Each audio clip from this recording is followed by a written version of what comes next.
Hello, everybody. Welcome to another episode of the Fred Packard Show. I'm your host, Fred Packard. Today, I have a very special guest with me, Paul Louise-Julie. How you doing, Paul? How you doing, I'm man? glad you were able to join me. I know we had to push this back a couple days because of everything going on. And on Blackout Tuesday, I just wanted to participate in that. Thank you for your patience with all that too. How you been though? Everything been going good? Bro, I mean, like considering there all this stuff going on, I mean, like, it's funny because most people say like consider everything going on, I'm doing great, but it's like with all the chaos going on, we're actually the lucky ones, the ones that the people that are because it seems because with everything going on, the spotlight has shifted onto a very urgent and issue which has been going on for for decades, if not centuries. So it's not like this is like some new issue. At the same time, we are in the middle of a pandemic. There are people that are still dying. Like the pandemic does not care about what's socially going on right now or been going on. It's still killing people. So it's weird, to kind of to keep that back of your mind, that people are still dying. But at the same time, like our country is going through I personally feel our country is going through its first real rebirth because a lot of people think the civil rights movement. I think the civil rights movement was kind of like the first time we actually got people to listen to us, but that doesn't mean that they heard us. Like that's not there wasn't. Some people like to pat themselves on the back and say, look how much we changed. Not really much changed. And I think that because of that, that's why there's such a huge upheaval right now, because now there's people finally realizing, no, we need to reconstruct this thing from the ground up because it's not working. So that said, I believe that is within the American spirit. I mean, revolution is literally in our blood. That's the whole basis of this whole country was built by revolution, unlike others. So I think that there's definitely hope there. So yeah, you just asked me how I was doing. That's what the whole deal field there. So sorry, that's been on my mind there. But yeah, like that's wow. I think that that's what's on your mind. When people ask you like what's going on, you're just thinking collectively like, wow, what are we going through like as a nation? It's been crazy times. For those of you who are tuning in, watching this, Paul is an author. He's an artist. He's a creator. Animator now, breaking into animation. And one of somebody that I've always looked up to in terms of your art, your skills, talents as a person. Appreciate it, man. You had an opportunity to come out to San Diego and visit once. It was really great meeting you in person. And awesome. Things that you've worked on. You've worked on an ancient Egyptian werewolf story, which was one of my favorites. The pacing's great. The art is great. You worked on Johanse, which is a future Afrofuturism, is that what Afrofuturism is that what it is? It's an African space opera. And yeah, I literally I just said that I saw like your Jedi Order tattoo there. So nice. I got really drunk one time and got that. Well, it's a pretty good drunk tattoo. It's a hell of a story. I had my friend Sean was visiting from New York, and there's a bar out here called the Wave House, and it was right when Uber was getting big. And this dude's he's a tattoo guy. We were waiting for Uber after we did a whole day's worth of drinking, and it was about 10 minutes for the Uber to show up. Tattoo shop across the street while we're waiting. He's like, oh, let's go check it out. This dude walks in. He's like, all right, I'm getting a tattoo. I'm like, what are you going to get? He's like, I'm going to get a turtle riding on a surfboard on my hip. I'm like, what? But see, that's what I'm talking about. See, that's the kind of that's the quintessential drunk tattoo. Something random and stupid like that you're gonna regret, like in 20 years from now. But that one, you can just tell yourself like, oh, yeah, I was part of the Jedi Order. Oh, this one was actually a real thing. It's funny because they're like, well, are you gonna get a tattoo? I'm like, nah, I'm good. And I'm like, well, how long is this gonna be? And they're like, an hour. And my drunk ass was like, all right, I'll get a tattoo. And like, well, what do you want? I'm like, I don't know. Like, well, what do you like? And I'm like, well, I've always liked Star Wars. And then I'm just Googling Star Wars. So I'm like, oh, I'll get a Jedi tattoo. Nobody knows what it is half the time. So I'm like, I'm in the clear. Were you kidding me? No one recognizes it? Nerds do. People that are fluent in Star Wars do, but half the time I get away with it. Like, that's a cool tattoo. What does it mean? I'm actually surprised that they tattooed you because many years back, actually, I did an apprenticeship because at first, before I did this, I was actually going to be a tattoo artist. I actually wanted to do that, but it was really short lived. because I only did it for I was after like a few months of the apprenticeship. I said I didn't feel like doing it. But one of the first things they tell you is that they never, as a policy, they never tattoo someone that's inebriated or intoxicated. This is So San Diego, I mean, man. that's a hell of a story, man. You guys in California, there's some cowboys out there. They didn't give a shit. So tell me, Paul, what have you been working on? Last time we talked, you were working on a couple different things. Let me pull up your website so people can see. You are one hell of an artist, man, and I've always been a fan of your work. My favorite series that I had the chance to read was The Pack, and then I got a chance to read Johanse 1, and a big fan of that. I know you've been working on an animated movie, and I know you've been working on a plethora of things. You're always creating, and you've had, since the last time we talked, you've had a number of books come out, and they all look gorgeous. In fact, we had an opportunity to sell The Pack at a lot of different conventions that we went to, and you've had a lot of readers digging your work. Yeah, I really have to thank you for that, because that brought like a whole new wave of interest from in a demographic that I wouldn't otherwise have had access to. So that was a very fun collaboration. We definitely have to do something similar to that again in the future. Like you guys really know how to sell some books. We moved a lot. We're out of pack, so we're out of the pack. So everything we had is gone. But it was, I think that lasted maybe like 2-3 conventions and then done.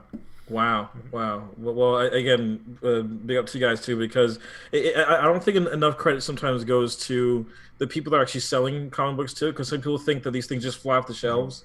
And like they sell themselves. Not all, when you're an indie, not always. Sometimes it takes some convincing and presentation, and like it's not everyone that decides, hey, I want to get into the indie game. I want to sell comic books. It's one thing to make them, which is hard.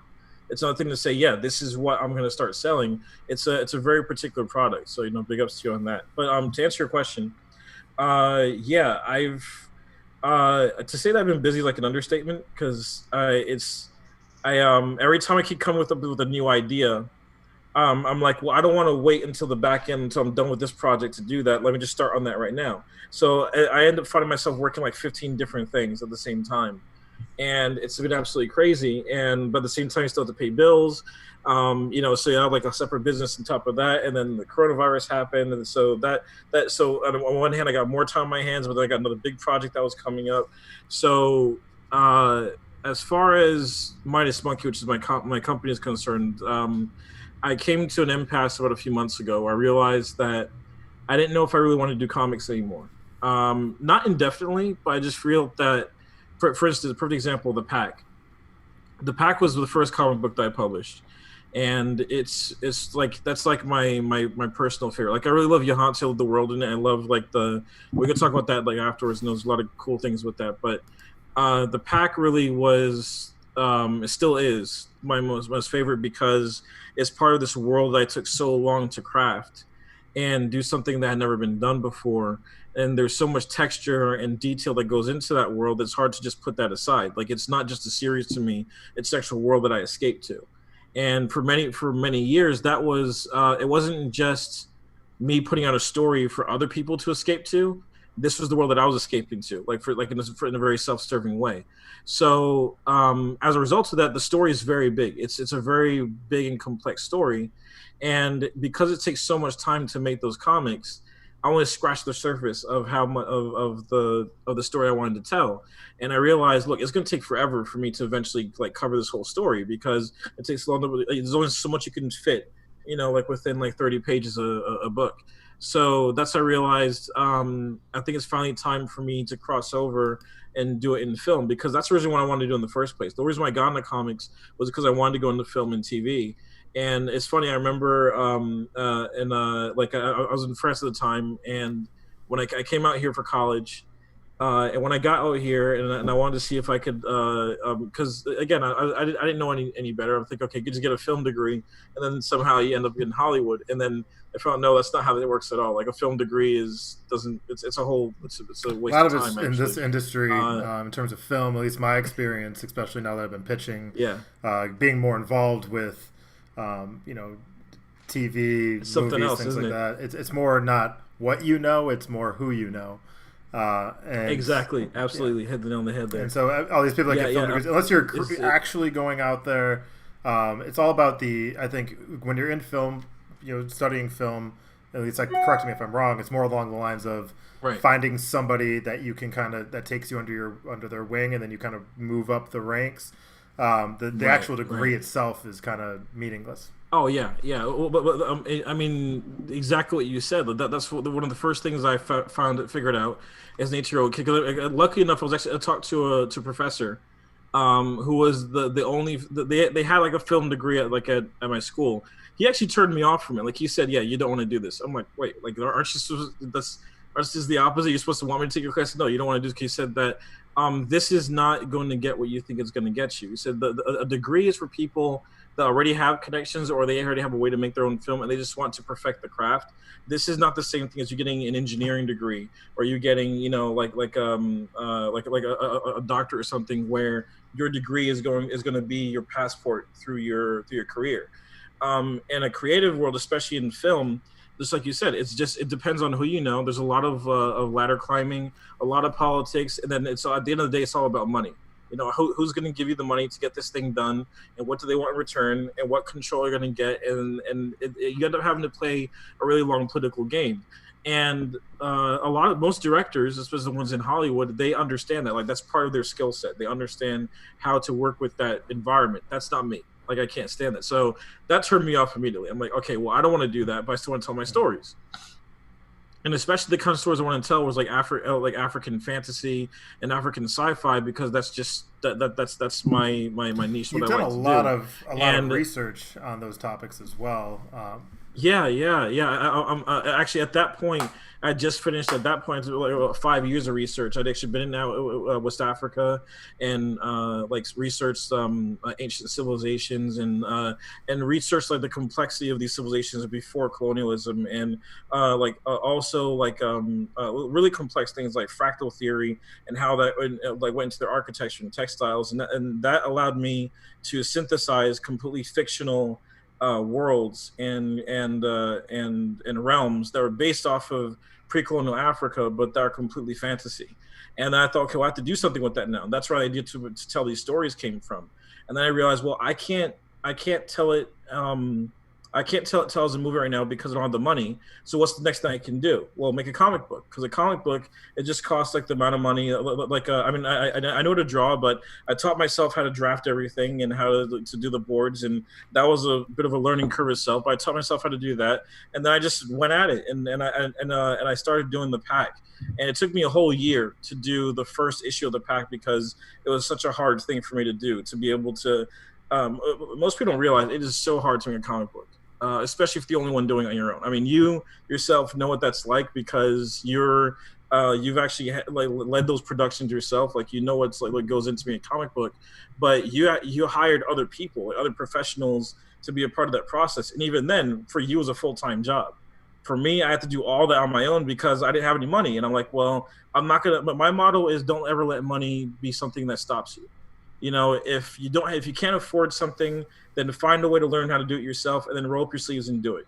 Because at the end of the day, you'll be exhausted, but hey, you got it done. If as long as you're still able to do something, then find a way to do it. And that's been my motto. That's how I taught myself animation. That's how I taught myself how to draw. I taught myself all these different things, because I just wanted to get it done. And the politics and bureaucracy of this world was really going to hold me back. And the irony about this, and this is the interesting thing about that, is that so I made the pack, and then afterwards I made Johanse.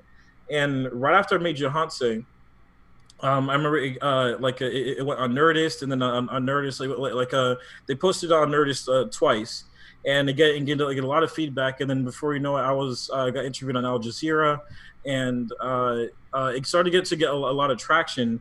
And then I got at least 3 different calls from 3 different producers in Hollywood that wanted to option it. Now, at first, if you don't know anything about Hollywood, start getting excited, like, oh my God, Hollywood called me, this is great.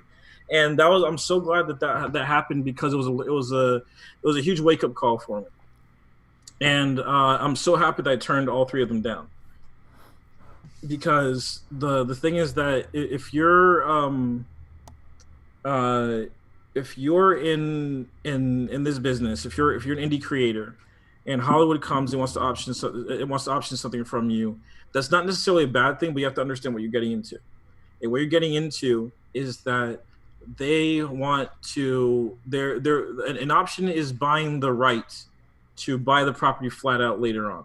So in one end, that could be good money. Most options just get sat on for years. Nothing happens to it. The downside is that you can't make that movie yourself, and more than likely, you're not going to have any creative input in that movie whatsoever. Now, for writers and novelists, artists, that's perfect for them because they already made their medium. They don't really care about the movie. The movie's something they'll make money off from. For me, that was what I originally wanted to do. Like, that was the thing. So, like, I don't want to have someone else's vision of the Packard or Yahtzee. And I know and at the time, I remember one director in particular. I'm not going to say her name. She approached me and we went back and forth because she really wanted Yahtzee. And what I figured out what her vision of it was absolutely horrible. I mean, she was going to whitewash the hell out of this thing, and then she was going to add all these other different things and like remove the whole fiber of it and completely just destroy the story. And that experience was so hard for me that it almost disillusioned me from Hollywood altogether after that. So I said, yeah, there's no way I'm ever going to option this ever again. I'm not going to do anything. And that's what I said. You know what? I'm going to try to find a way to make my own films on my own studio, and then I'll find a way to distribute it myself. And that brings me up to where I am right now. So for the past 2 years, that's what I've been doing. I've been transitioning from comic books to teach myself animation to making these making these films on my own. And the thing is that because I've been working on this for so long, there's so much stuff that I actually have, like content I have created and footage. But the difference is that unlike a comic book, you can't release that in its raw form yet. You have to edit it. You have to get sound designers and have it all together. So it seems like I haven't been doing anything for the past year, but in reality, I've never worked harder in this last year than before.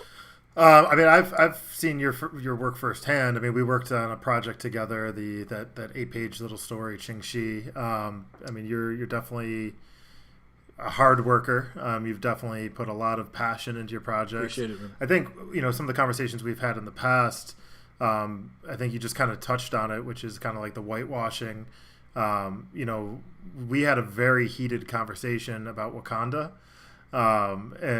Yes, right. Wow. Oh my God. Let's go back. I forgot about that. Wow. And honestly, when you look at Yahtzee as a story, right? You take actual authentic African history from Africa. You know what I mean? And you kind of envision like, okay, what would this look like in the future? And you keep the aesthetic, which I thought was really cool. Even like the masks and the outfits and everything. I thought that was really cool. And then you look at a movie like, and that is going to be a hot topic, I'm sure, and I'm going to probably get some slack for this. Not as much as you think. You look at Black Panther, and I think Black Panther was very whitewashed, and I also think Black Panther was a shot at Hispanic culture. Reason being is El Dorado, right? So they thought El Dorado, and that I think that really takes away from Hispanic culture, and I think that takes away from El Dorado and the City of Gold and all that stuff, because that is a completely different culture. And I think I did not think about that. There's enough history and enough cool things in Africa and African history and culture that you don't need to, step on others' culture. Just like whitewashing is bad. You know what I mean? That's just my opinion on that matter. No, dude, you're killing it. That's terrific. And I think Yahtzee is authentic in that regard, where it's your roots, it's African roots, and I think it does a really good job of portraying that. Now that's my opinion. Take it or leave it. But I think there's enough stories in every culture where you don't need to be stepping on the toes of others. So I certainly agree. And, well, first, thank you so much for that. That was. No matter how many times you work on something, like you really pour your blood and sweat into it. And as an artist, sometimes you get really nervous what someone's going to say about something because you're a creator yourself. So you know how it feels with someone to, in some cases, even me, like sometimes like where I may have said some harsh words sometimes, but which I apologize for. But and I've received no criticism on my work too. But the interesting thing too is that like what you mentioned about Wakanda. It's so funny because at that time, I had a very different opinion on, well, not that different. Some things haven't changed, but my point of view towards Black Panther Wakanda, right off the bat, when it first came out, and most people that know me, they know I was pretty vocal against it, not because of the cultural significance, what it meant. It's just because personally, and I still feel this way too, I feel that it was merely just a PR stunt from Disney and from Marvel to just wheel out their Black property now, because at that point, right when they rolled out Black Panther, they already had 17 other movies that featured white male leads up to that point. So they probably figured to themselves, okay, we have to get ahead of this thing because eventually someone's going to do the calculation to realize, wait, you only have white movies here and we don't want to be called racist. So let's make this one Black movie. And to make sure that we're emphasizing how Black it is, how Black how Black the cast is, and how Black the crew is behind it, and then put together a story, and this will be like that one Black property. And I'll distract from the fact that we aren't really going to have these characters outside. We're not going to have other franchises. Like you're not going to make, like, let's just say that Marvel makes like 20 movies. It's not like it's a complete hodgepodge of different ethnicities or cultures that you see on the screen. It's just, yeah, it's like 17. You have like the one female franchise, the one Black franchise. You might have like the one Shang-Chi's coming out. Like that one's gonna be the one Asian franchise. Like they're just doing like these. The movies up right now on so people can see. Yeah. Like let's just run through them. Exactly. You have Avengers, right? Avengers is, it's a combination of different obviously characters, but then you have Captain Marvel, which is the only single female movie, right? Exactly. Then you have Black Panther, which is the only Black lead, right? Then you have Thor, male, Spider-Man, male, Doctor Strange, male, Ant-Man, and Wasp is a collab, but the first one was just Ant-Man, right? And then you have Civil War, which is 2 white males, Guardians of the Galaxy, which is mostly male and all aliens pretty much, except for one white male human. Then you go into more Avengers, Captain America, white male. The list goes. The Hulk, white male turning into Iron Man, white male. It's sad to say, but I totally see there needs to be more voice.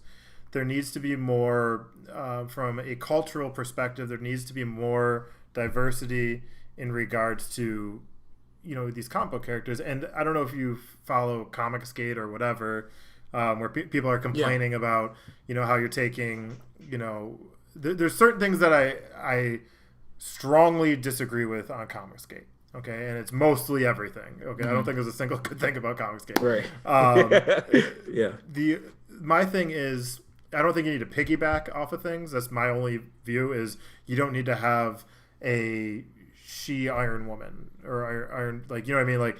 I think you could have your own strong characters. Can I say something about that though? Because that's been a big pet peeve of mine for the longest time. Like a lot of certain nerds, like they would and I'm saying as a nerd myself, some of them will get really mad. They'll say, I don't like how everything is pandering now, and you're changing genders, you're changing races. Why can't you just make something? That's original? The problem. They're losing originality. They're two sides to that coin. Losing originality. Yeah, exactly. There are two sides to that coin. The one valid side of that coin is that, yes, you don't. If you are a person that generally has no problem seeing other cultures and other groups represented in superheroes, because that's what superheroes are at the end of the day. I'm not trying to sound corny. They're a mythology. They're a manifestation of what one group of people want to see themselves as. Like and then it allows that kind of escapism. If just one group is getting that escapism, and then they're telling other groups, well, you have to find some way to escape through it too, because I'm perfectly fine with it the way it is. Then that's not. Then that right there is unfair. That's the unfair side to that coin, where you want everything to stay exactly the way it is. You have no problem that Iron Man, Thor, Ant-Man, Captain America, Peter Quill, these are all white males, and they all have their own franchises, and you as a white male get to have this candy shop of things. And again, there's nothing wrong with embarrassing riches. That's fine. Have at it. But then you don't want to leave anything else for other people, even though you live in a society with other people. That's where the problem is. Now, here's the thing. If those other people are saying, look, we're not trying to take away your Spider-Man, we're not trying to take away your Daredevil or your Thor, any of that too. We just want our own characters that represent us as well too. Believe it or not, you have some people that even have a problem with that, and that's where the problem is. Where they're like, well, I feel threatened by having too many black superheroes, or too many or too many Latin which is superheroes, or wait, tell me, let's touch base on that as well. Latin yeah, superheroes. Which one? yeah. You hit the nail on the head. There isn't one. I mean, like so. Like I mean, which that's one? that's the sad Exactly. point. It's very sad in regards to how I do think there's tons of. I mean, when you break down like the comic book industry, and you break down like the history of comics in general, it was years and 50 years of white storytellers telling stories that they created, and they have plethora of material. And Black Panther came along, and then things kind of grew. Obviously, female characters came along, right? But it was primarily for about 50 years. It was just a very heavy white dominated business, right? So, Yeah. and now you're starting to, but the only problem I have is when people start being like, okay, well, we're going to make Iron Man a woman. Just, my thing is make a strong female character, give it legs, let it grow, and have the balls to allow that to happen. You know what I mean? Build up a character. Yeah. I mean, like Skyland, for instance. Yeah, I mean, Skyland's done. I mean, honestly, it's challenging writing. So, I mean, when I wrote the Skyland series, it's challenging writing a female protagonist as a male because you don't want to not give it justice, and you don't want to come off, in the wrong way, right? So you want to make this character strong, and you want to make it where females are proud of that character, right? And who am I as a male who could be writing about a female? That was difficult, but I think we did a good job. It gets good reviews, and I just wrote it as if it was just any person. You know what I mean? So, and it did really well. Right. I think there needs to be more of that. I think that there needs to be more people that are willing to dive into different pools and create. I mean, especially in today's climate. I mean, you see what's going on out there. You see how I feel like a lot of the things that are happening right now is a lot of people just don't have a voice and they've been silenced. Something that actually stuck with me and on that Blackout Tuesday when we were originally going to do our interview was somebody said, for 24 hours I wasn't able to say anything on social media and all I saw was a black box. Imagine your entire life never being heard. You know what I mean? So I thought that was a really powerful statement where I didn't think about it that way. I'm like, okay, the black box thing I think is taking away from views of what's happening right now. And I kind of was like, I don't know if it's the right time for that. Maybe do that down the road so you can remember. But then when you actually dig down to, no, we're going to be silent and you're going to know what silence is like because haven't been heard for this long, and that's what I got away from it, and that's the takeaway that I felt. Kind of opened my eyes. Yeah, and I do appreciate you having that kind of insight because there is very much that. But as a black person, as a black creator, there's another added dimension that I think it's not that simple. I mean, there certainly is an issue there, but it's not that simple in the sense where people people don't realize how many stories we actually do create. We actually do have voices. We actually have voice many times. It's just that it's not like we're just sitting here silent and not bothering because we know we're not going to be heard. Many times, many people of color, those create things for each other or for themselves, and they're doing it therapeutically. Like I posted a comment on I think it was on a post on Nerdist the other day because Nerdist had done they did this post about how we that same quintessential template black post everyone's doing where we stand by Black Lives Matter and and try to have that silent thing this. It's a PR stunt, and I do appreciate the initiative if it's genuine. Most of the cases it's probably just a PR stunt, but whatever. But I said, okay, then instead of doing this, why not just more productive and spotlight black creators? Because we don't usually get the spotlight. We have to compete with Marvel and DC and Disney, and we love that stuff too. We're not we're not complaining about it. We love all this stuff. We're nerds too. But it would be nice to see some of our creations get spotlighted as well. And a lot of people are agreeing with me. And I was saying the reason why it's so important is because for creators such as myself, the worlds that we create is our form of therapy. That's our escapism. When as a black man, I didn't tell you this when I came out to San Diego, but there's certain things that like there's certain code switching, like there's certain things that certain habits you develop as a young kid that you wouldn't even think about. Like there were times where we were walking on the street, and I remember it was one time me and Josh were going to that I think it was like that barbecue place you took me to. Oh, was it Iron Pig? I think it was called Iron Pig. Yeah. Yeah, Iron Pig. Great barbecue, by the way. Yo, shout out to Iron Pig, San Diego. So good. Yeah. We do like a little sponsorship there. But it was great. No, just like the whole trip was absolutely magical and amazing for me. There was like the one time walking down the street from the car, and I saw like some cops there walking by. Now, naturally, the hairs in the back of my head just immediately stood up, and I'm like, okay, I hope like nothing's gonna happen. Now, you were having a conversation with Josh. You don't have to think about this at all.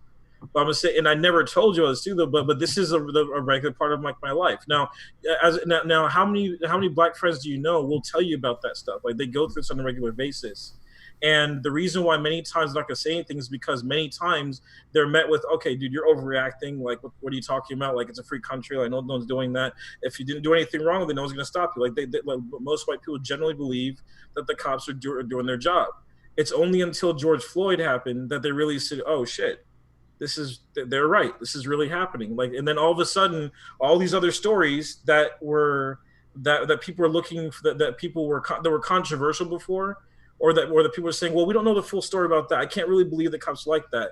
All of a sudden, they're believing them now. Well, one thing that kind of drives me nuts is like, well, what were they doing before they got arrested? That's something that drives me nuts. It's like it should never result in taking a life. But that's the reason why so many black people were silent many times. When in these conversations, you'll be at a bar and you get to enjoy a different experience. But some people are saying, what are you talking about different experience? Like, I don't want to hear anything about white privilege or that because, I have to work hard for what I get. White privilege doesn't mean that you can't have a hard life. It means that there are certain things that you're not going through because you're white.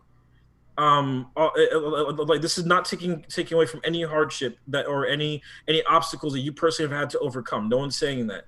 However, you don't have to worry about being gunned down at a traffic stop for no reason. You don't have to worry about you just like eating ice cream in Central Park, and then there's a lady next to you that calls the cops on you, and they come and then they harass you, and then before you know, the altercation ends with you getting beaten to death. Like I hate to be grim here. You're 100% right, but that's what's going on. So as far as comics are concerned, as a creator, when you have that reality, when you live that reality, you don't have the luxury of just saying, you know what, I just want to make a comic book that's like that still takes place in this world, so to speak. Those kind of comic books where they still take place in this world. They're not necessarily fantasy, they're fiction, or they're like an action movie, and it's fine. Because we're dealing with so much trauma that we need another level of escapism. Like we need to go even deeper into something else. So we need something like a Lord of the Rings level type of fantasy that completely removes us from this world, so that even for the span of like 40 pages or like 15 minutes or 2 hours, we get to breathe. We don't have to deal with that. Now, I know that sounds dramatic for some. They might say, okay, well, I'm black and I don't go through that. And that's great. That's terrific. I'm not taking away from that. But for some people, it's just too much to bear. And they need to escape to that. And that was when I realized that now I have had some other stories that don't really have anything to do with Afro fantasy, Afro sci-fi. I told you about Jotunheim, that story that I had the other a while back, and I still feel I'm doing that. But there's a sense of responsibility that you have when you feel that you need to provide this sort of escapism to balance things out. Because remember, I started doing this before all these protests happened. Okay, we've been going through this for years. As long as I've been alive, as long as my parents have been alive, their grandparents before that, all the way up to slavery, they've been dealing with this for years. Where it's like, okay, don't even bother bringing up your problems because they're not going to care. No one's going to care. They got to keep it to yourself. So that was the reality that I'm living with. So my mission was to provide this escape, to provide this world, to provide this universe, but have it with the best amount of quality ever. I mean, people that know me know that I'm a workaholic. I work all the time. It's because I feel that responsibility. You know, like I'm not. Of course, I'd love to just relax and go on the beach, but I feel like, well, okay, I could be doing this. I could be getting this up because somewhere right now there's a kid or someone that had a really bad day, and like they're a student and they're probably walking home from class. They got stopped by a cop. Nothing really happened, but they were feared for their life the entire time, and they're shook up. They're home. They need to escape. Well, guess what? My comic book allows them to do that. And when you have that type of responsibility, and you put that on, and you put that on you, like that's all you can create after a while. And I've loved that responsibility, but it's also a burden too. So it was a very weird sense seeing these riots. So protests actually, because the riots of the most people don't realize that a lot of the looting and rioting is actually being started by certain outside agitators. I'm not saying you don't have some of the protesters that are doing that, but there's actually a very small percentage. Most of them are actually. I think that's in one case in that's Minnesota. been coming to light. I think a lot actually is the fact that yeah, and I'm very happy about that too, because that's happened in the past where it's one of the tactics that the other side would use to discredit a protest, and that way, the general public will just focus more on the destruction and rioting, and therefore, again, find some way to silence that voice. So when you're talking about that silence, about the blackout silence, that's what you're saying is true, but it takes form in many other ways too. Sometimes it can take form in the sense of being drowned out by everything else. When people are saying, okay, well, we don't care about that right now. We're more focused about coronavirus. We're more focused about, like the politics or what's going on. We're more focused about the economy and all these things that affect other people. But because that doesn't affect them personally, like, yeah, I don't care about that. Right. Yeah. Well, for this person, that their life is more important than all that stuff. I think when people are, that's why they're talking more focusing on the riot. Now, first thing, just being, full disclosure, when everything started kind of boiling down to that boiling point where the rioting started happening.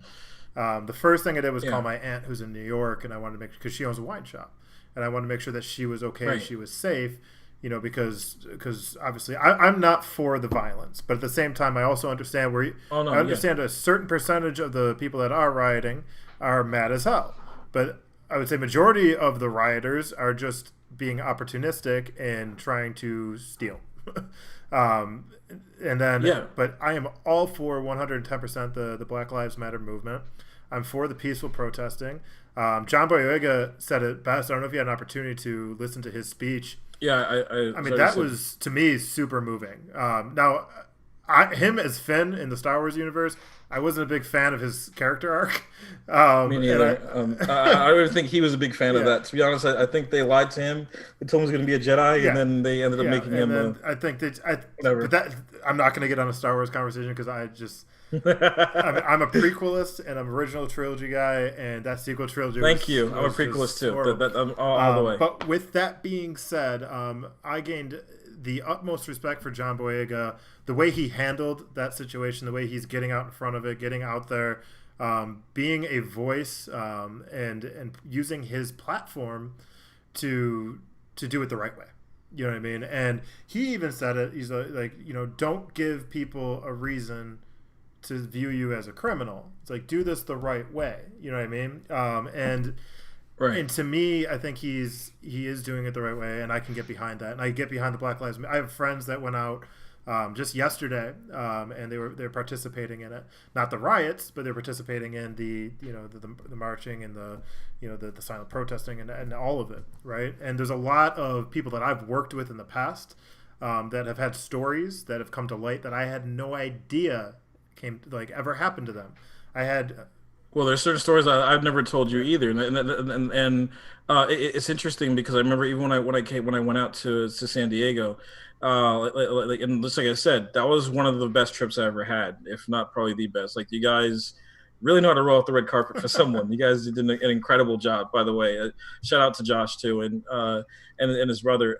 And that was a fantastic trip. It's a beautiful city, great people, but even then, I remember there's some times where, I was talking to my wife, and at the time we're living in Georgia, and she told me certain things that were going on, and I'm kind of stressed out, and I'm like, well, I can't talk to anyone else here about that because they wouldn't understand it.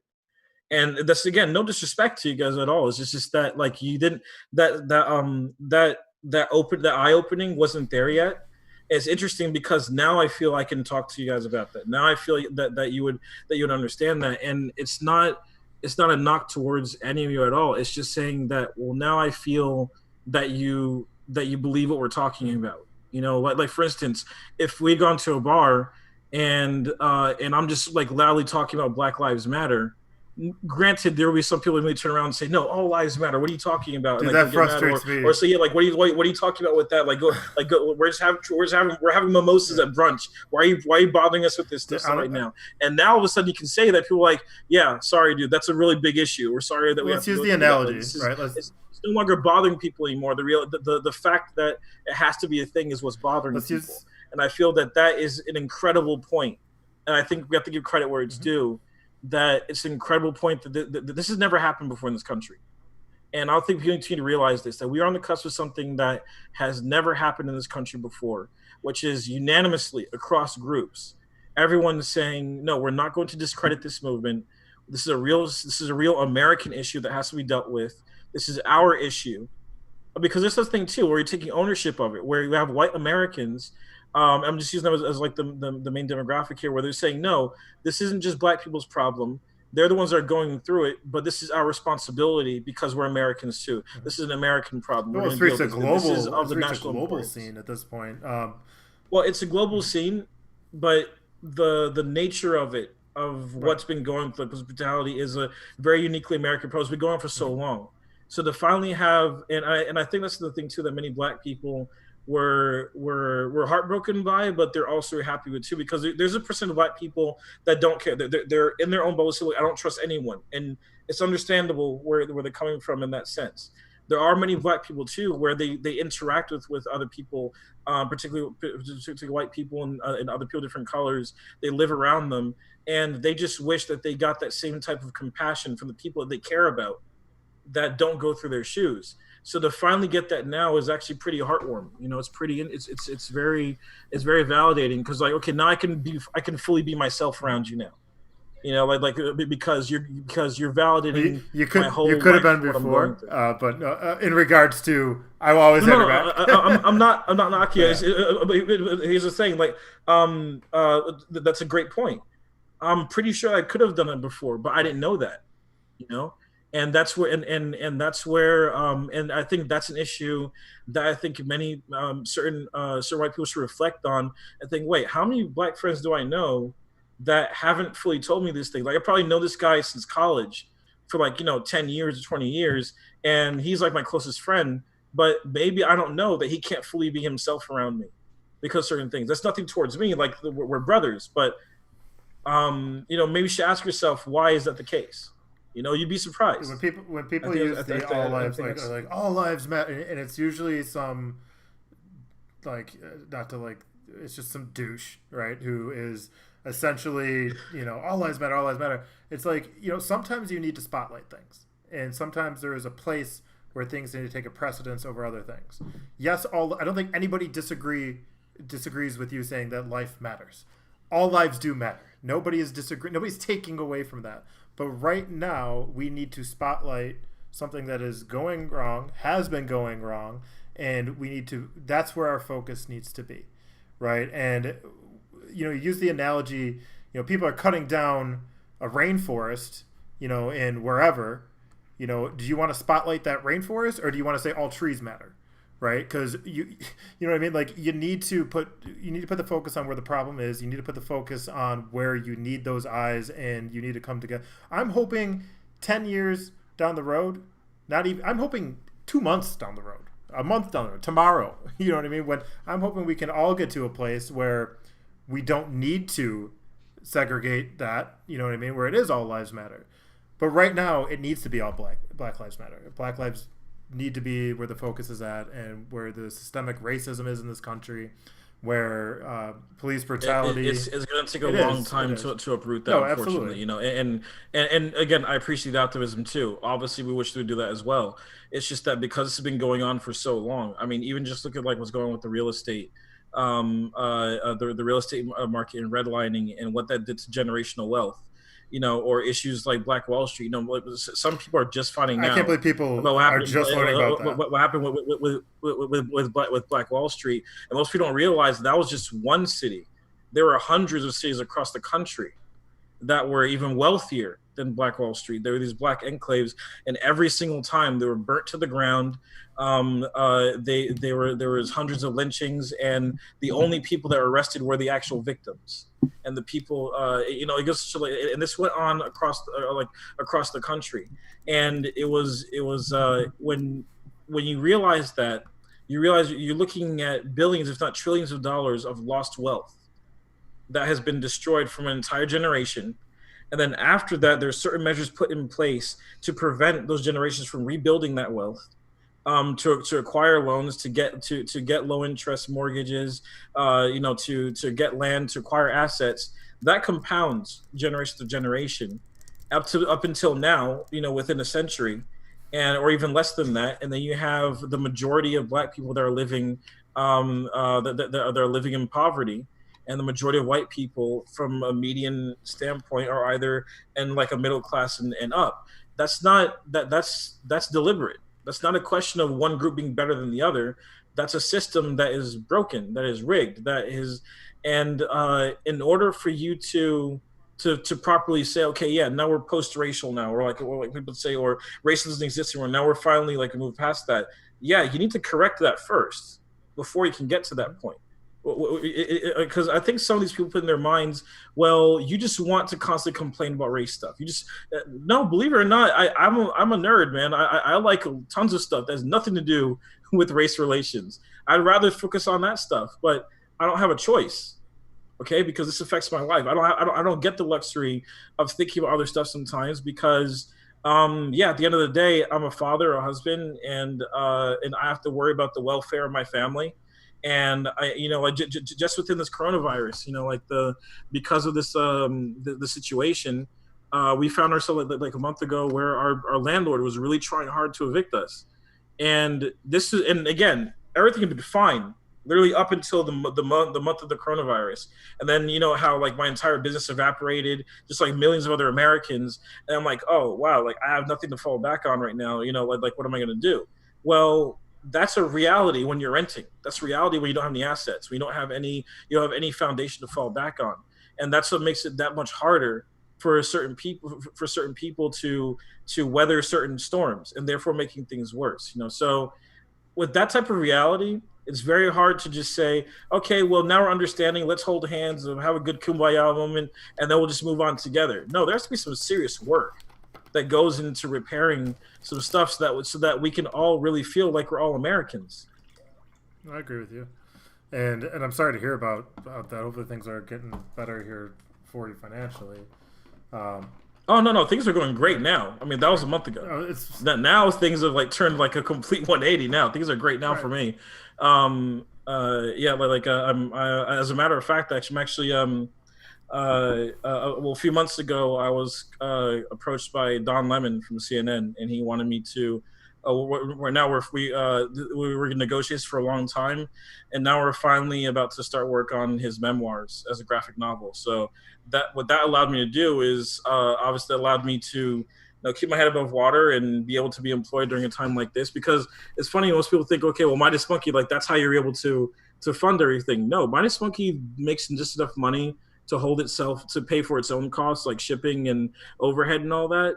But that's not what pays the bills. And I think that's the interesting thing about indie work, about indie comics, is that most people realize that for most of us, this is a passion of love. And you yourself know more about this than everyone. This is not an industry that you go into if you want to make money. It's not. I mean, I don't think a lot of people realize the cost that goes into a comic book. I mean, your cost compared to my cost are two different things as well. But you had to put more. Your cost is incredible. Put more time into it, right? So what you pay for time. So for me, a comic book is anywhere between $3,000 to $4,000 to make, $3,000, $4,000 to print, and then the time it takes to move that book, plus the time it takes to write that book, plus the time it takes for the art. You're also writing it too. For you're paying for it, but you're paying for the production. You're overseeing the production, but you're also part of the production too. To me, I can't believe comics. That's a massive undertaking. Comics still only cost $4. I mean, you saw yours more at a premium. Oh my God! Yeah. it's definitely it's mind boggling to me. It's funny. We had this conversation. I remember when we first met. This is back when you guys were called Malevolent. You know, shout out to Malevolent. Comics, yep. You know the good and I remember like we had this discussion and you, me, and Josh were discussing, you know, like what it's like selling comics when Marvel is right next door and they're selling comics for 99 cents. And you're like, okay, how am I going to pick up this no name indie title versus, hey, I'm going to go pick up Spider-Man. Exactly. And I'll be honest with you, the indie content, it to me is so much more enjoyable on many different levels than the stuff that, you know, Marvel, DC, Image, even Image. I think Image has gone more corporatized, but well, Image has been incorporated a long time ago. But I mean, in regards to the content that they're pumping out, I think the indie creator, there's a lot. I mean, the art, you know, like I was saying, it's a labor of love. You put more passion in versus somebody being hired to write Spider-Man and draw Spider-Man, and then they're usually outsourcing the art. And it's like, hey, I need this stuff. It's more of a machine versus an indie creator. It's their passion. This is their love letter to, you know, their story, right? So to me, if I could, and there's so many good books out there. I mean, Johante being one of them, The Pack being one of them. You know, I've had the opportunity to read Frank Gogel's. Thank you. You know, his Dead End Kids, which is really good, which is like a 90s throwback. Yeah, it's a really great series, by the way. And then just all the different Franklin and Ghost, all the different stories that I've had the opportunity to read. Nora, Bob Saley Salvagers, all these different creators, and there's so many great stories out there that are even more enjoyable and stuff that is even more unique. Think of it as a good book you pick up. What does it matter? You know what I mean? Who the publishing house is, as long as it's a good story, and I think that's what people need to kind of get away from. And to me, I think there's so much great indie content out there. But I mean, you and I both have been in 100% agree with everything you're saying. But again, we've had this conversation many times over the years. But I think it's funny and interesting, and you'll probably agree with me on this, that the landscape has drastically changed in indie comics just within the past like 5 years alone. You know, like 2015 was a very different landscape than we're looking at right now. And back then it was nearly impossible. You had to be crazy to go into indie comics. It was because if you're just doing it as a hobby, this is a very expensive hobby to do. This is not something that's going to cost a small amount of money, and then in return of that, you need people to read it. So there's promotion, there's marketing, which is sometimes even harder than the production of the actual book itself and getting the word out. Now, people are starting to realize that there's much more content out there being made by small creators. That there's this re-education going on. It's still slow. It's still taking a while to get to that. But I definitely think that maybe in 5 or 10 years from now, the indie comics market is going to be much easier to move around in. And to that effect, I will get back to comics. Like, because I remember some people saying, "Like, are you done with comics for good?" I think it's more like I'm taking a break, and I feel like I want to tell my stories in a medium that's going to get more attention quicker, and get more of an appreciation for that. First, and then after that, once I've gotten more attention on that, then I could probably go back to comics, because I think that the comics requires much more respect than it's getting right now. You know, comics need to, especially indie comics, people need to realize that those things should actually cost more than movies because of how much work that goes into them, like individually. And instead, you know, the industry has trained people to see them as like these cheap funny pages. And I think that until that gets fixed, you're not going to get quality work on an indie level, unless they're being picked up by Image or Dark Horse or something like that. You know, like it's or Source Point Press. You know, like that. There's you need to have that kind of like corporate backing behind you in order for you to be able to survive. If you're on your own, you're on a rowboat in the middle of a thunderstorm. It's not easy. Now, while we were actually talking, we were talking about the systemic racism in this country. I actually did a quick little Google search, and I thought that this was absolutely, because I heard this the other day, that there is still in certain states lynching legal. Legalize lynching. So I did a quick Yeah. search, and like this is the shit I'm talking about. Like, how is stuff like this even a thing? And it wasn't until 2018, so subsequent bill filed by the United States Congress never outlawed lynching due to powerful opposition from Southern senators. It was not until 2018, 2 frickin' years ago, that the Senate would pass unanimously anti-lynching legislation. The Justice for Victims of Lynching Act. The House of Representatives took no action. I mean, this is, you just do a quick Google search. The first thing pops up. You know what I mean? So like, this shit's crazy. It's just crazy. Like certain things, and then the power that, like, it's just, you know what I mean? Like, it's like, where is the brains? Just common sense just doesn't prevail in this country. Sometimes I feel like it's just, I don't know. It just. It's not even just common sense in that sense. Sorry to do an alliteration there, but it's not even common sense right there. That is a perfect example that there are 2 very different Americas that people live in side by side. I wouldn't even say like, 3, man. I would even say 3. I think there's. Yeah, you know, one can even say that too. You'll definitely argue that. You could be on the New York subway. You could see a white man sitting next to a black man, and then sitting next to an undocumented immigrant. That could be from anywhere around the world. Let's just, for the sake of the argument, because this is what's going on, to say that the undocumented person is a Mexican. Now, at first glance, any normal person would see they're just 3 regular people. I don't see the difference here. And I'm not saying that one looks richer than the other. Let's just say, for the sake of the argument, they all look like they're just 3 normal people, and they look like they have like the same social class or whatever. Those 3 people experience a very different experience in this country. Now, hopefully, after this point, that's going to change. But for someone that doesn't have papers, they could be working. They're working many cases. They're working all the jobs that Americans don't want, but Americans need.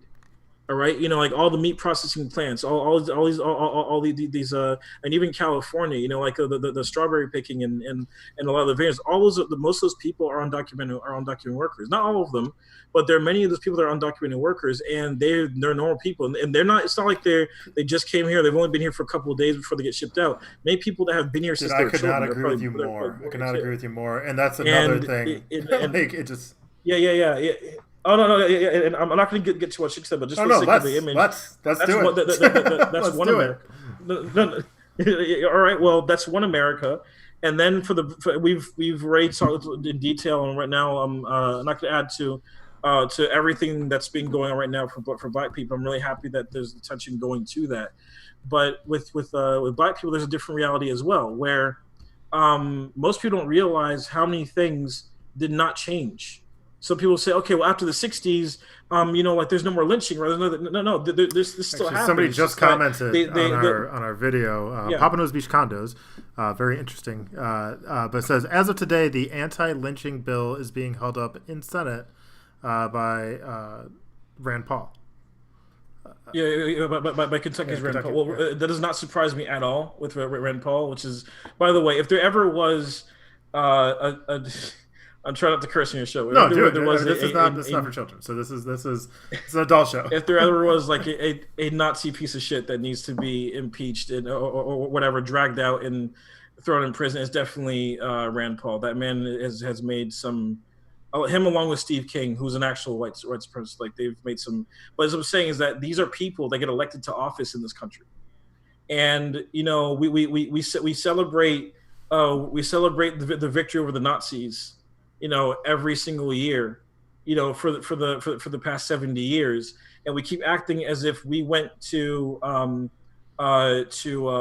know, we went over to Germany to fight Nazism. They were holding Nazi white supremacist rallies in America at that exact same time. They were lynching and burning and killing Black Americans during that entire time, long before Hitler started anything. This is going on. Even when Black people were volunteering to fight for their country in the hopes of being seen as humans, as Americans, they were getting lynched overseas too by the very soldiers they're trying to fight alongside. This has been going on. When you have many Black soldiers that were fighting that stormed the beaches of Normandy, and that risked their lives, you know, and fought Nazis, only to come home and get lynched in New York or Harlem. This is not just a Southern thing. This has been going on for so long, and that's what I was saying. But the image I was telling you about is that that's the reality that black person has to deal with. Okay, you just think, okay, well, what's the likelihood of that person like getting lynched? Whatever. I'm like, it doesn't matter. The fact is that if it does happen, the media is set up, the system is all set up to where it can immediately cover it and make it seem like this is a perfectly normal thing that happened.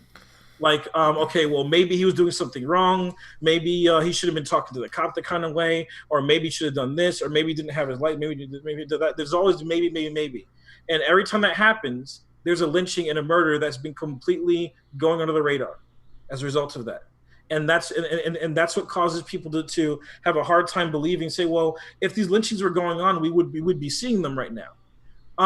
They are going on, but they're being portrayed in a way that you're not going to notice it, and it's baffling at how well that's being how well that mask has been crafted. And the sad part is that the last individual, the white individual in my analogy here, is that white individual, it could be a perfectly normal, nice, kind-hearted person. Okay, we're not vilifying anyone here. I'll say this is a normal person, but that person is living in a bubble like the Truman Show, where they cannot see certain things. Now there are plenty of white people that actually do see this stuff, and they don't care either. But there's some white people that do see this stuff, and they've been the main ones that have been vocal about this, and even at the risk of being kicked out of their own families or having some very uncomfortable Thanksgiving dinners, like back in the day, they don't care. They're very vocal about it. For instance, Chris Evans is definitely one of them. Jane Elliott too, or Chris Evans. Long before this happened, he was making it very clear. Like he wasn't staying for racism. He would bring certain things out, and some people are like, okay, dude, like, why are you bringing this up? This is like, we're just hanging out. Like, no one's talking about this. And he's like, well, I'm talking about it because, you're not listening to the people that would have to talk about it. So I have to stand up for that. There are plenty of people out there that have, shed their privilege and taken on that discomfort, even before this was popular. Let me step in for 1 second, because when you say shed your privilege, I don't think as a white male I ever will shed my privilege. You know what I mean? I think it's just something, I'm fortunate to have been born white. You know what I mean? Where I don't need to deal with that stuff. I don't need to go to the grocery store. I don't need to be walking down the street and be worrying about having a target on my back. And I think the first thing is you need to acknowledge as a white male that exists, that you do have and it's not a bad thing that you have a privilege. It's just you need to acknowledge that you have it and that other people aren't as fortunate. You know what I mean? You need to acknowledge that. Exactly, yeah. That, like, hey, like, I'm not having to deal with this on a regular daily basis. There might be bad things that happen to me. I might be targeted for different things. Chances are I'm not going to be targeted because of the color of my skin. That's one less thing that I need to worry about as a white male.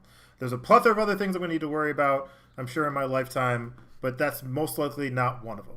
So when people get all butthurt about being like, oh, you have white privilege, it's like, take a step back, breathe, realize, no, this is something that you have, and why don't you use that platform? And I think it starts with us in a lot of regards to, okay, if you hear somebody being racist, you call them out.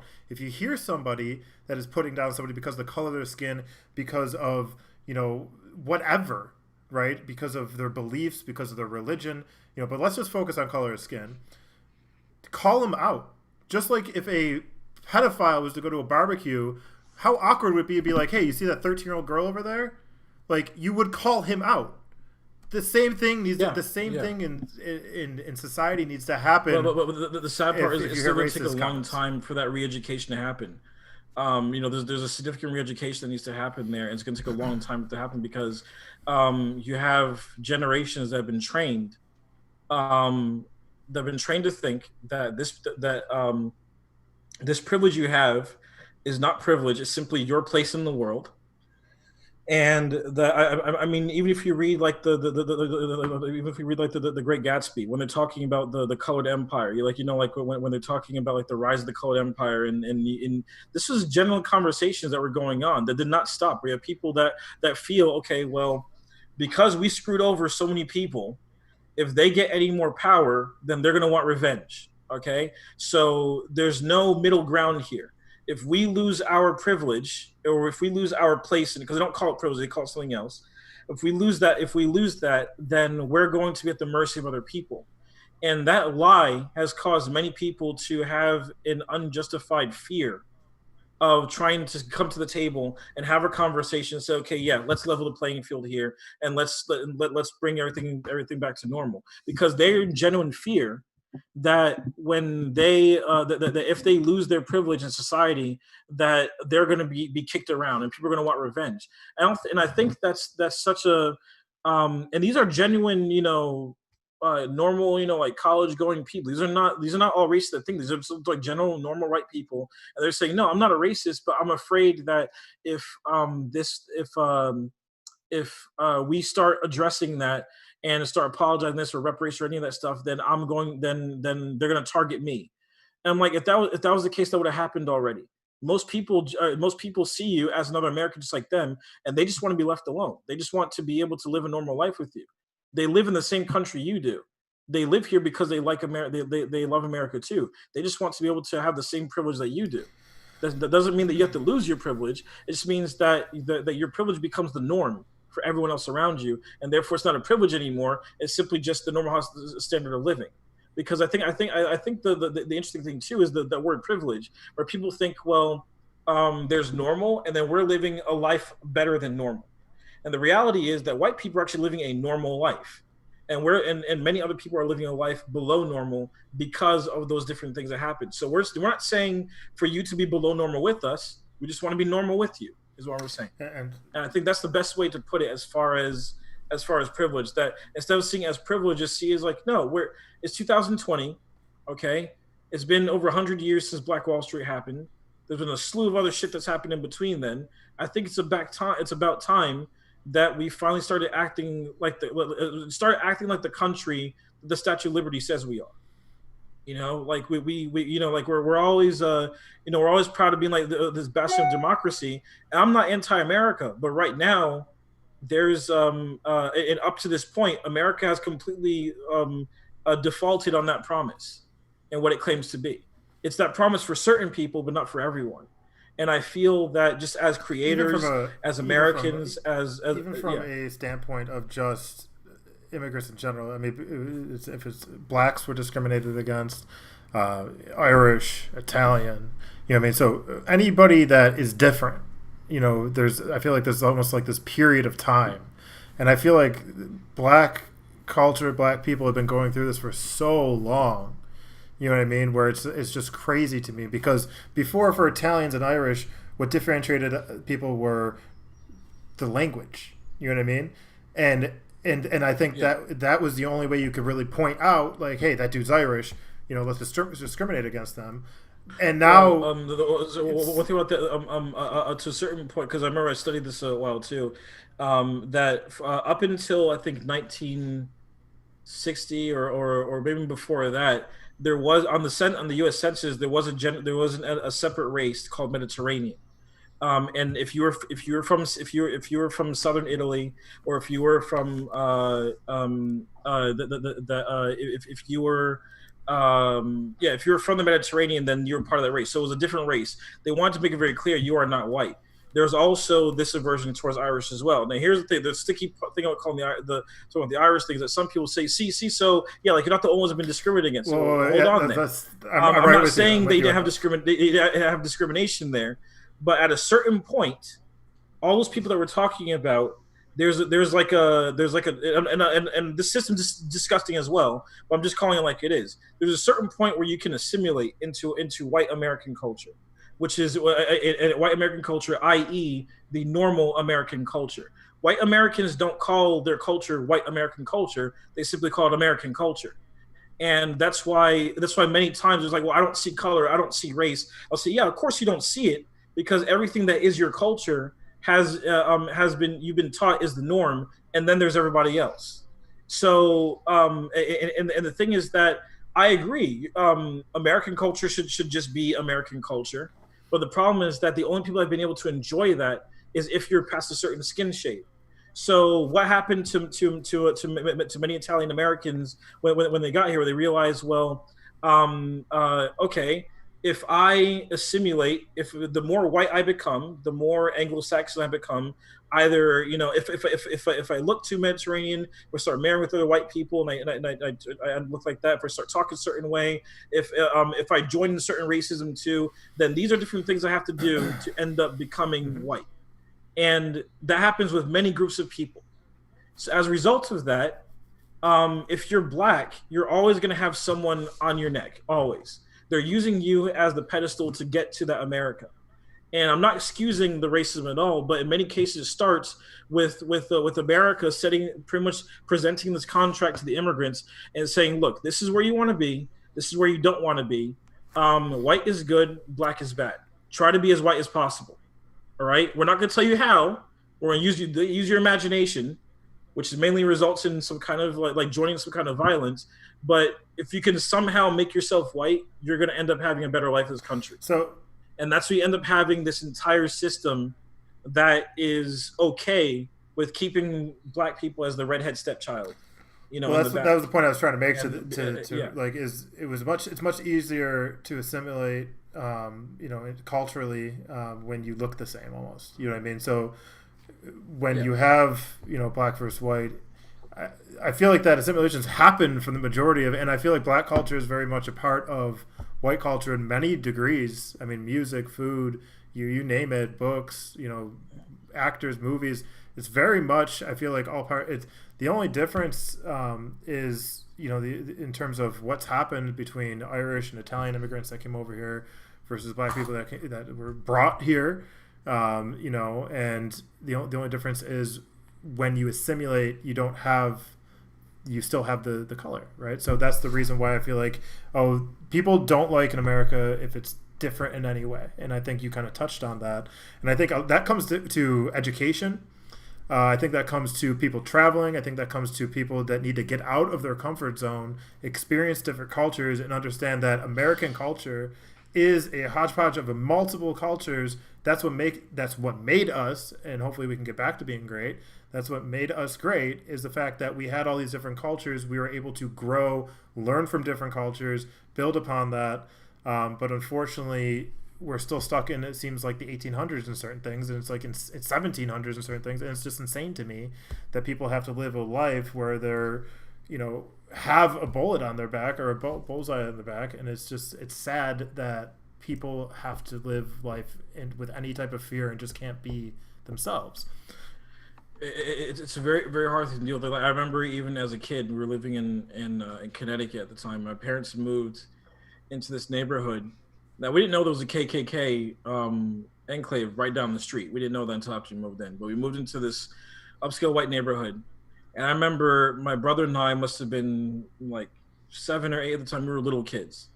And so anyway, our backyard kind of connected to the backyard of the neighbor. Like it was a really big house and backyard, and this is New England. So the neighbor was a family that had 2 daughters. They're around our age, white family. And one day our brother were playing in the backyard, and then their mother saw the kids and said, "Oh, would you like to come over?" So we went over. We had a wonderful evening, and we were doing like crafts with their daughters. We were making friends with them. It was great. The sun went down, and we walked right back over to our house, and it was great. We wake up the next morning. A white picket fence was built separating our properties overnight. Apparently, the dad found out about this, and he said, "There's no way that my daughters are going to be playing with." And again, this is 96, 95 or something like that. Yeah, like so. He said, "There's no way that's happening." And there's a whole other horrible things happen, that time too. But the point is that this is, this is not like a some new thing or someone simply saying that. That the only difference is the skin color. There's an actual cultural stigma against a group of people based on this. It's not like, okay, well, if I just found some way to look white, then it'll be okay. It's also everything about you. And the irony too is that if you're Italian American if you're Portuguese American, if you're Greek American, if you're Korean American, if you're Japanese American. I'm not saying you're not going to go through some type of. Don't even. This isn't even.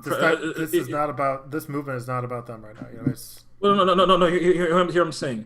I'm not saying you're not going to go through that, but here's the point: is that you can still be recognized as having your own culture, your own subculture within America. All right. You talk to any Italian American, them having like if you go into like an Italian American festival, like in Buffalo or in Bensonhurst, everyone can or St. Patty's You just Day, said Buffalo, man. That's my home city. Well, yeah, and I know that's what I was saying. But here's what I'm saying is that, or if you go to New England, and they're very proud of their English heritage there too. But they could have that, but that doesn't take away from them being American. Now, here's the difference. Here's the reason why I brought that up. For African Americans, they had to have their African culture stripped from them, like in very horrific ways. Anytime they were caught, they could not speak the language that when the slaves came over. The ones that survived the Middle Passage, there were very few things that they were able to keep from the culture, so they had to create something from scratch. All right, blues music came from gospel spirituals. That the slaves were singing. Blues is one of the most influential, if not beautiful, forms of music that has ever graced the world, and it came literally from sorrow. When you strip people down to nothing, where they literally have nothing left except their sorrow. Think about that. You have nothing left, and even what you do have is sorrow. You find a way to turn that into a rose. That is the constant nature of the African American experience. We're always creating something. Blues music influenced so many things. Jazz music is another African American invention, and the irony is that most of these things, anytime when they were created, they were seen as they were seen as a poison to a high-end white society. They were seen as those things that you keep with black people because they're a blight to society, and you keep it. Ironically, they end up influencing white society and becoming staples of American culture. Rock and roll started with black people. All right, like all these different things that we constantly think about. Many different American dishes that the few dishes that originate in America usually came from soul food that the slaves were making for themselves. Some interesting facts. Interesting fact. Crab legs. Crab legs was crab legs. Even your precious buffalo wings. When it comes to ribs too, a lot of people can debate and say, well, what are you talking about? Like, these things are from where you are. Yeah, you could have had your own spin on it, but originally, what are all these different cuts of meat? They're the parts that you would throw away originally. These are the parts that slaves were allowed to eat because they weren't allowed to eat the steak. They weren't allowed to have they weren't allowed to have the chicken breast. They weren't allowed to have all those other things. So they would take the parts they would throw away, and they would find some way to slow cook it. That's where barbecue came from. Most of these things came from African Americans, except that when it gets to a point where white American culture, up to this point, would see it and they say, hey, this is actually pretty good. We like that. Okay, now this is American culture now. It's not just yours. That keeps happening. And what it does is it perpetuates the image that African Americans don't create anything. When in reality, most things that we identify as being American came from African Americans. So even when you say that, it sounds like a conspiracy to some people, because they're like, well, there's no way that they created all this stuff. Yeah, well, you don't ask yourself where bratwurst came from. You don't ask yourself where pizza and spaghetti and meatballs came from. You don't ask yourself that. You immediately attribute to the group of immigrants that brought it here. But you don't do that to black people. And the reason why that is so important to bring a light to is because black people are the lifeblood creatively of this country. And we have not gotten that respect. They have not gotten that. They've not gotten that acknowledgement. So it makes a certain people feel as if they're cattle, where they're producing something where it doesn't belong to them.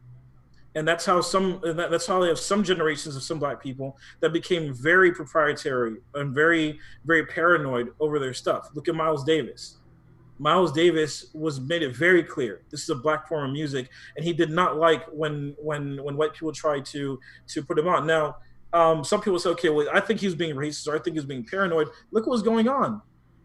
I mean, in the early days of jazz was banned in many parts of the country, and then when jazz started becoming popular, it was white bands that were playing. You know, like I mean, the whole history of New Orleans, and the same thing. So, um, when it and I really appreciate giving a spotlight to this, and being able to talk about this, because this does not mean that you have that we have to be that we have to be at odds with each other. I feel that if we're generally going to because this is our generation now, okay, we are the generation that's making change in America. This is our America. You and I are no longer the kids in the '90s where we're not in charge of the stuff anymore. This is our generation, okay. We can shape this country to make it whatever we want to be. And I feel that we can make this truly the kick-ass America that we've always thought it was, that we always want it to be. And what I think that is making sure that we celebrate all the different cool little pockets that we have, but they're all America at the same time. I love that. I love the concept, just the whole nature of the United States. What other country has that? We're basically a country made up of many other countries. You know, it's so one of my favorite things to do is go to, like, you know, a world tasting event, like in in San Diego, Balboa Park. They have you know, a taste fest where it's taste of, you know, tour of the world type foods. Exactly. I think that's really, you know, when people aren't Italian, they go to an Italian festival. You get to experience that. You know, I would love to go and experience, you know, authentic, you know, African dancing, things that, like, you know what I mean? Like, experience the culture and learn about it. That's what I'm saying. I think it's important for people to get outside their little bubbles, stop thinking that the world is, you know, revolves around you, understand your place in it, and learn about, you know, what your place is in it and how you can make it a better place, right, and be inclusive to everybody else's culture. You know the beautiful irony of what you just said too. Actually, there's something so ironic what you said. Is that I'm not even saying, like, to know your place in the world, which is it's a different topic altogether with Americans in the world. But the irony is that if you go to Italy and you're talking about things that are important to Italian American culture over here, they'll say, yeah, that's Italian American. That's different from us. 100%. They'll make it very clear. Italian Americans will say that too. They'll say, yeah, this has become our own thing. And that's the beauty of it, is that look at Ireland. Look at Ireland for St. Patrick's Day. St. Patrick's Day. They don't celebrate St. Patrick's Day. Exactly. There are more Irish people now in America than there are in Ireland. You know, and that's a result of the potato famine. But the thing is that you don't have to lose your American identity and still have America respect that you have a secondary ethnic identity. I think that's the problem many times, where they don't let African Americans have that. Where they're saying, well, if you do that, then you have to pick. All right, if you want to be that, then go back to Africa. And I'm like, well, no, I'm American. Why would I go back to and I love Africa. I lived in Africa too, but I was saying that I haven't, like, this is my home. I helped build this country. You know, that there's no reason why me having my own culture means should be any threat to you. You know, you being Italian American is not a threat to me. You know, like, you can be Italian American and you're still, you know, New York all the way to the bone. You know, no one's taking that away from you. No, you could be you could be Irish American and be born and raised in Wisconsin. No one's going to take that away from you. And I think that when you talk about people stepping out of their bubble, they should realize you actually don't even have to really step outside of your American bubble.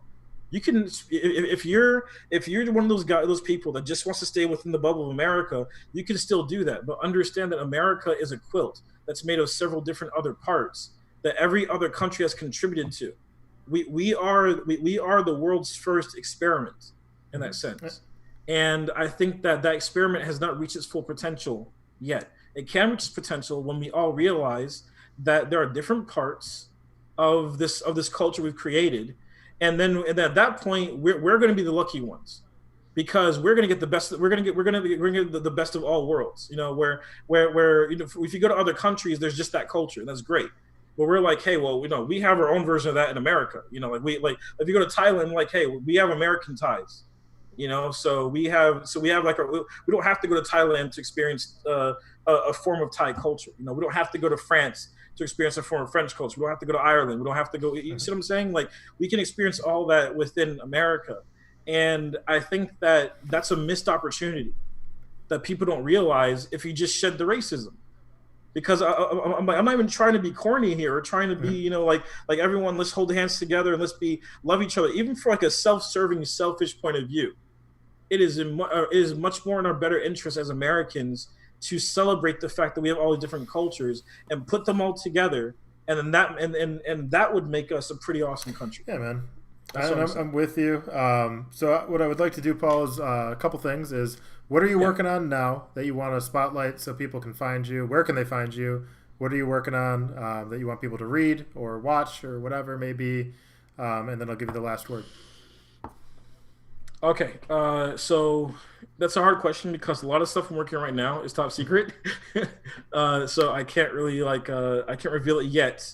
But I will be revealing that very soon. So the best thing I can say right now is to just stay tuned. To go on the Johanse Facebook page, the Midas Monkey Facebook page, or the Pack series Facebook page, Midas Monkey on Instagram.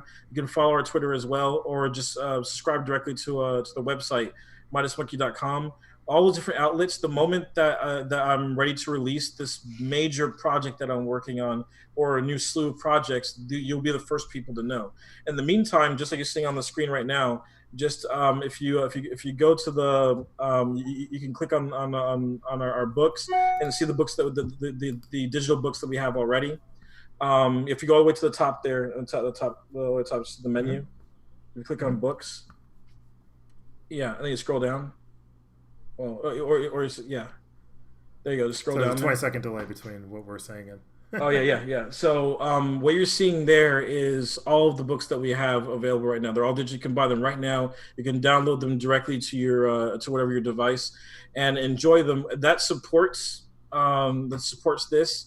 It spreads the word, and it's going to prime you for all the next wave of stuff that we have coming. Like we have some great stuff coming. There's like some children's books coming, some novels, some new series.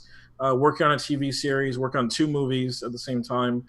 There's like some massive stuff that we've been working on under the hood and collaborating with some very talented people. Ironically, a lot of people I'm collaborating with are in California. Maybe so come back out. Dude, I'd love to come back out, man. Like again, shout out to San Diego, man. You guys, what an awesome city, man. That was one of the best times of my life. But yeah, that's where you can find my stuff. All right, buddy. I appreciate it. I'd like to thank you for coming on the show.